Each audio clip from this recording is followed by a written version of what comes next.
Hello friends, நம்ம short சொல்லி நான் பார்க்க போகிறோம் அப்படின்னா, தமிழ்நாடு கவர்மெண்ட் ஃப்ரீயாக வந்து காலேஜ் ஸ்டூடெண்ட்ஸ்க்கு லேப்டாப்ஸ் வந்து டிஸ்ட்ரிபியூட் பண்ணாங்க. இதே மாதிரி புதுச்சேரி கவர்மெண்ட்டும் அவங்களோட ஸ்கூல் ஸ்டூடெண்ட்ஸ்க்கு வந்து லேப்டாப்ஸ் வந்து டிஸ்ட்ரிபியூட் பண்ணாங்க. இது ரெண்டுமே நம்ம வந்து கம்பேர் பண்ணி பார்க்கலாம். இது எஜுகேஷனல் பர்பஸ்க்காக தான். அது போக இது ரெண்டுமே வந்து பார்த்திங்க அப்படின்னா ஆன்லைன் கம்பேரிசன் தான். அதாவது வந்து தமிழ்நாடு கவர்மெண்ட்டோட லேப்டாப் வந்து நம்ம ஒர்க் பண்ணி பார்த்துருப்போம்.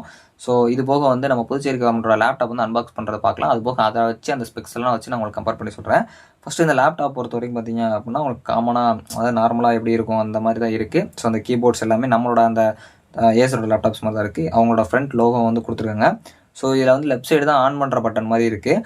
ஸோ அது போக உங்களுக்கு திக்னஸ் கொஞ்சம் அந்த சைடு அதிகமாக இருக்கிற மாதிரி இருக்குது. ஸோ அது போக வந்து பேக் சைடு பார்த்திங்க அப்படின்னா நம்ம பழைய அம்மா லேப்டாப் வாங்கியிருக்கணும் அந்த மாதிரி கொஞ்சம் கவரேஜ் வந்து இருந்த மாதிரி இருந்துச்சு. இப்போ தமிழ்நாடு லேப்டாப் பொறுத்தவரை கொஞ்சம் அந்த இடம்லாம் கவராக இருக்க மாதிரி இருந்துச்சு. இது கொஞ்சம் ஓப்பனாக இருக்க மாதிரி இருந்துச்சு. அந்த ஃபேன் எல்லாமே கொஞ்சம் தெரிகிற மாதிரி இருந்துச்சு. ஸோ இது போக வந்து பார்த்திங்க அப்படின்னா உங்களுக்கு கொஞ்சம் திக்னஸ் வந்து அதிகமாக இருக்கிற மாதிரி இந்த லேப்டாப்ஸ் எனக்கு ஃபீல் ஆச்சு. ஸோ இதுக்கப்புறம் ஃப்ரண்ட்டில் வந்து திக்னஸ் கொஞ்சம் கம்மியாக இருக்க மாதிரி இருந்துச்சு. அதாவது ஃப்ரண்ட்டில் கொஞ்சம் ஸ்லீக்காக இருக்க மாதிரி இருந்துச்சு. பேக் சைடு மட்டும் கொஞ்சம் போல்டாக இருக்க மாதிரி, பல்காக இருக்க மாதிரி இருந்துச்சு. ஸோ அதுக்கப்புறம் ரைட் சைடு பார்த்திங்க அப்படின்னா அந்த போர்ட்ஸ்லாம் வந்து கொடுத்துருக்காங்க. ஸோ இதான் வந்து லேப்டாப்போட அன்பாக்சிங். இப்போ வந்து இதோட கம்பேரிசன், அதாவது வந்து பார்த்திங்க அப்படின்னா இதில் என்ன ப்ராசஸர் யூஸ் பண்ணியிருக்காங்க அப்படின்னா, அதாவது தமிழ்நாடு கவர்மெண்ட் உலகம் உங்கள் கை லேப்டாப் பொறுத்த வரைக்கும் இது வந்து நான் ரெண்டுமே கம்பேர் பண்ணுறேன். ஏசரோட AMD ப்ராசர் வச்சு தான் பண்ணுறேன். ஏன்னா ரெண்டுமே AMD ப்ராசர் மட்டும் பண்ணுறதுனால.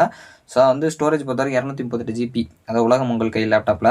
இதே இது வந்து புதுச்சேரி கவர்மெண்ட் கொடுத்த லேப்டாப்பில் பார்த்திங்க அப்படின்னா 477 GB வந்து இருக்குது.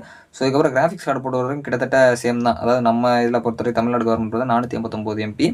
ஸோ அங்கே பார்த்திங்க அப்படின்னா 496 MB. ஸோ இதுக்கப்புறம் ரேம் பொறுத்த வரைக்கும் பார்த்திங்க அப்படின்னா 8 GB ரேம் தான்.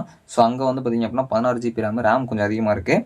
ஸோ இது போக AMD Ryzen 3 இதில் வந்து நம்ம 7320U வந்து யூஸ் பண்ணியிருக்காங்க. அங்கே வந்து பார்த்திங்க அப்படின்னா AMD Ryzen 5 7430U வந்து யூஸ் பண்ணியிருக்காங்க. ஸோ கொஞ்சம் வெயிட்டான ப்ராசர் தான் அங்கே யூஸ் பண்ணியிருக்காங்க. இது போக சார்ஜிங் எப்படி இருக்கும், இந்த இதில் என்ன மாதிரிலாம் பண்ணலாம் அப்படிங்கிறலாம் ஃபுல் வீடியோவில் சொல்லியிருக்கேன். கண்டிப்பாக பாருங்கள். ஆன்லைன் கம்பேரிசன் தான். இது போக லைவ் கம்பேரிசன் வேணும் அப்படின்னா மறக்காமல் கமெண்ட் பண்ண பாருங்கள். நான் முடிஞ்சால் கிடச்சி அப்படின்னா யூஸ் பண்ணி உங்களுக்கு காட்டுறேன். தேங்க்ஸ் ஃபார் வாட்சிங்.